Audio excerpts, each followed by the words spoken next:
ಅಸ್ಸಾಂ ರಾಜಕೀಯದಲ್ಲಿ ಭಾರಿ ಬದಲಾವಣೆ. ಬಿಜೆಪಿ ಸೇರಿದ ಮೂವರು ಕಾಂಗ್ರೆಸ್ ಶಾಸಕರು. ರಾಜ್ಯಾಧ್ಯಕ್ಷ ದಿಲೀಪ್ ಸೈಕಿಯಾ ನೇತೃತ್ವದಲ್ಲಿ ಸೇರ್ಪಡೆ. ದೇಶದಲ್ಲೀಗ ರಾಜ್ಯಸಭೆ ಚುನಾವಣೆಯ ಕಾವು ನಿಧಾನಕ್ಕೆ ಸದ್ದು ಮಾಡುತ್ತಿದೆ. ಅತ್ತ ಬಿಹಾರದಲ್ಲಿ ಮುಖ್ಯಮಂತ್ರಿ ನಿತೀಶ್ ಕುಮಾರ್ ಸಿಎಂ ಸ್ಥಾನಕ್ಕೆ ರಾಜೀನಾಮೆ ನೀಡಿ ರಾಜ್ಯಸಭೆ ಚುನಾವಣೆಗೆ ಸ್ಪರ್ಧಿಸುವ ಸಂಗತಿ ದೇಶದಾದ್ಯಂತ ಚರ್ಚೆ ಆಗ್ತಿದ್ರೆ, ಇತ್ತ ಅಚ್ಚರಿಯ ಬೆಳವಣಿಗೆಯಲ್ಲಿ ಮೂವರು ಕಾಂಗ್ರೆಸ್ ಶಾಸಕರು ಬಿಜೆಪಿಯನ್ನ ಸೇರಿದ್ದಾರೆ.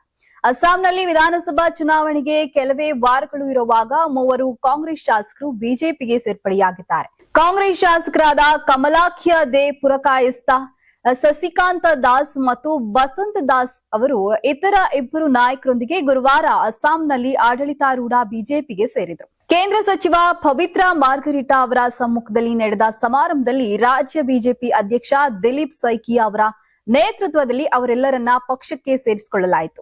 ಅಸ್ಸಾಂ ಕಾಂಗ್ರೆಸ್ಸಿನ ಮಾಜಿ ಅಧ್ಯಕ್ಷ ಭೂಪೇನ್ ಬೋರಾ ಅವರು ಕೇಸರಿ ಪಕ್ಷಕ್ಕೆ ಸೇರ್ಪಡೆಯಾದ ಬೆನ್ನಲ್ಲೇ ಈ ಬೆಳವಣಿಗೆ ನಡೆದಿದೆ.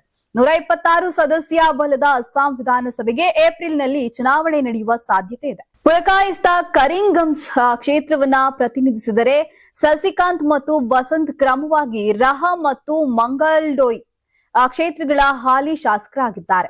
ಬಿಜೆಪಿ ಸೇರಿದ ಇನ್ನಿಬ್ಬರು ಕಾಂಗ್ರೆಸ್ನ ಮಾಜಿ ಜಂಟಿ ಕಾರ್ಯದರ್ಶಿ ಪಾರ್ಷಾ ಬಾಬ್ ಕಲಿತಾ ಮತ್ತು ತೃಣಮೂಲ ಕಾಂಗ್ರೆಸ್ನ ಮಾಜಿ ಪ್ರಧಾನ ಕಾರ್ಯದರ್ಶಿ ಕಂಕನ್ ನಾಥ್.